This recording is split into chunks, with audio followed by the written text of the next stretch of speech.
Premature scaling kills more startups than bad ideas. My name is Arjun, CEO and founder of doola.com, a Y Combinator-backed startup. In this video series, I will break down 22 Y Combinator rules that all startups should master. I'm going to go in depth into each essential Y Combinator rule, so stick around because you don't want to miss this next one. The truth is, more people equals slower velocity. You raise money, so you hire 10 people. Now you have 10 people waiting for work. The truth is, you want to stay small until it hurts. You want to stay small until you realize with additional people coming in, we can immediately unlock growth. You only want to hire when you are physically unable to handle the work. And in this day and age, that actually means that before an extra person joins, AI or automation might be able to handle the work. Ultimately, if you can stay nimble, you win. Because small teams change direction fast.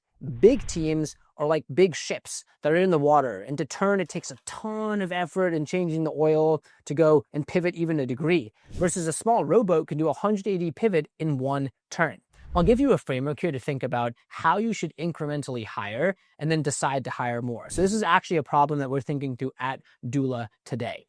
We have found oil. I talk about this analogy of you have to first find oil. You're digging, you found oil.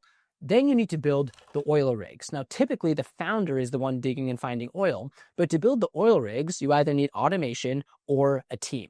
So in Doola's example, what we are doing today is we have found oil in partnerships, but I am still the one who is actively outbounding and closing and onboarding new partners. So our goal is we have found oil. We know that there are profitable partners that we can find, onboard, and retain. So step one is we feel the pain. We know that there's too much work for one person to handle.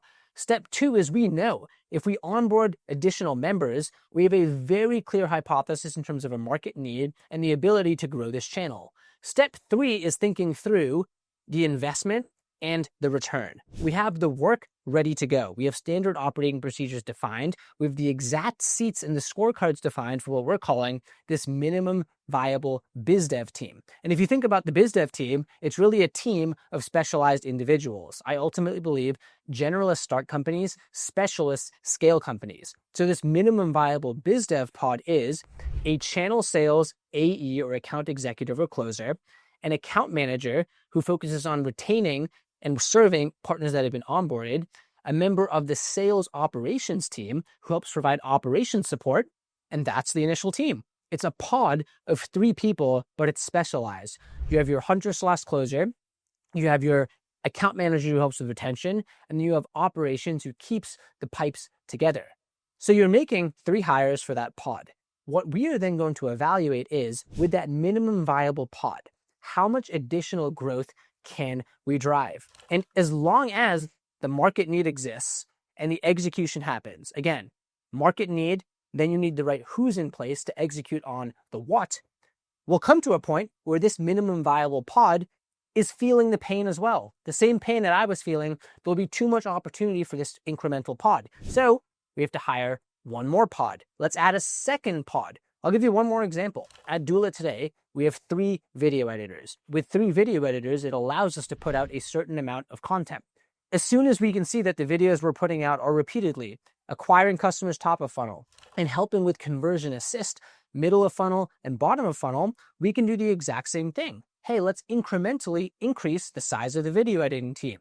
And the beautiful thing about startups and leverage is that, as cheesy as it sounds, 1 + 1 can equal 4. If you go from 1 business development pod to 2, you can actually probably more than 2x your output because you have systems built in automation. If you go from 3 video editors to 6, you can more than 2x your output because you have systems and automation. So the takeaway here is that, yes, you should invest.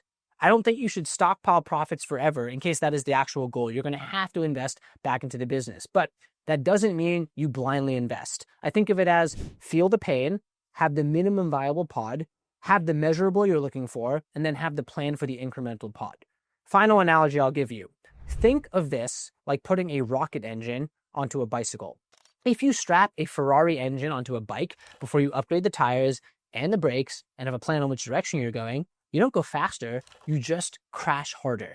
You have to fix the bike before you add the engine. Remember, do not scale your product and team until you have built something people want and until you have a plan to measure the return on the investment and the plan to scale the investment from there. That is rule number 10. To see the full set of 22 rules that make up the Y Combinator Pocket Guide, watch this video next.